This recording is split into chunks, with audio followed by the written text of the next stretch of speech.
நான் வந்து ஒரு காலேஜ் டைமில் இருக்கும்போது தான் எங்கள் ஊரில், அதாவது சங்கரன் கோயில் தான் எங்கள் ஊர். அங்கே வந்து திவ்யா ஸ்வீட்ஸ்னு ஒரு கடை இருக்குது. அங்கே தான் வந்து இந்த சாட்லாம் ஃபஸ்ட் டைம் வந்து பார்க்குறேன், சாப்பிட்றதுமே. அப்போல்லாம் வந்து எங்கள் ஊர்லலாம் சாட்டுன்னு தான் சொல்லுவாங்க. நான் ட்ரிவாண்ட்ரத்துக்கு வந்ததுக்கப்புறம் இந்த கடையில் தான் எழுதி வச்சுருந்தாங்க சாட்கா நஷா அப்படின்னு இந்த கடை பேர். அப்போ தான் எனக்கு தெரியும் அது சாட்டு கிடையாது, சாட் அப்படின்னு. ஆனால் இப்போ கூட என்னோடய வாயில் சாட்டுன்னு தான் வரும். ஆனால் கான்ஷியஸாக நான் வந்து சாட் அப்படின்னு தான் வந்து யூஸ் பண்ணிகிட்ருக்கேன். நான் வந்து பெங்களூரில் இருக்கும் போது தான் நார்த் இண்டியன்ஸ் ஆக்சுவலாக பண்ணுற சாட் வந்து சாப்பிட்றேன். அப்போ தான் வந்து எங்கள் ஊரில் சாப்பிட்ட சாட்லாம் ஒரு சாட்டே கிடையாது, இதுதான் ஒரிஜினல் டேஸ்ட்டுன்னு எனக்கு வந்து அப்போ புரிஞ்சுது. ஆனால் அப்போலாம் அதான் காலேஜ் படிக்கிற டைம்லாம் இதுதான் வந்து சூப்பரான சாட்டு. இப்போ கூட எனக்கு சாட்டுன்னு தான் வருது, சாட்னே வரமாட்டேங்குது.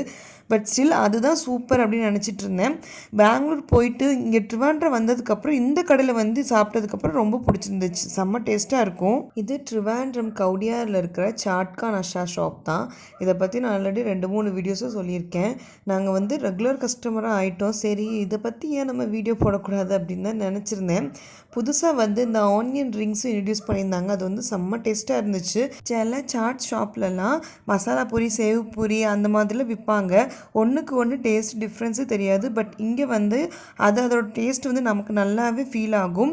இங்கே முக்கியமாக வந்து நார்த் இந்தியன்ஸ் தான் சமைக்கிறாங்க, அதனால கொஞ்சம் கூட நல்லா டேஸ்ட்டாக இருக்குது. அந்த பெங்களூரில் சாப்பிட்ட அதே வைப் வந்து இங்கேயும் இருக்கும். சாப்பிட்ற வரவங்களுமே வந்து பக்கத்தில் இருக்கிற நிறைய ஆஃபீஸில் இருக்கிறவங்க தான். நிறைய நார்த் இந்தியன்ஸும் வந்து சாப்பிட்றத நான் பார்த்துருக்குறேன். நீங்கள் ட்ரிவாண்ட்ரத்தில் இருக்கிறீங்க, ஒரிஜினலாக சாட்லாம் ட்ரை பண்ணணும், இங்கே வந்து சாப்பிட்லாம். ஆனால் கொஞ்சம் வெயிட் பண்ணி சாப்பிட்ற மாதிரி இருக்கும், கூட்டம் நிறையா இருக்கிறதுனால.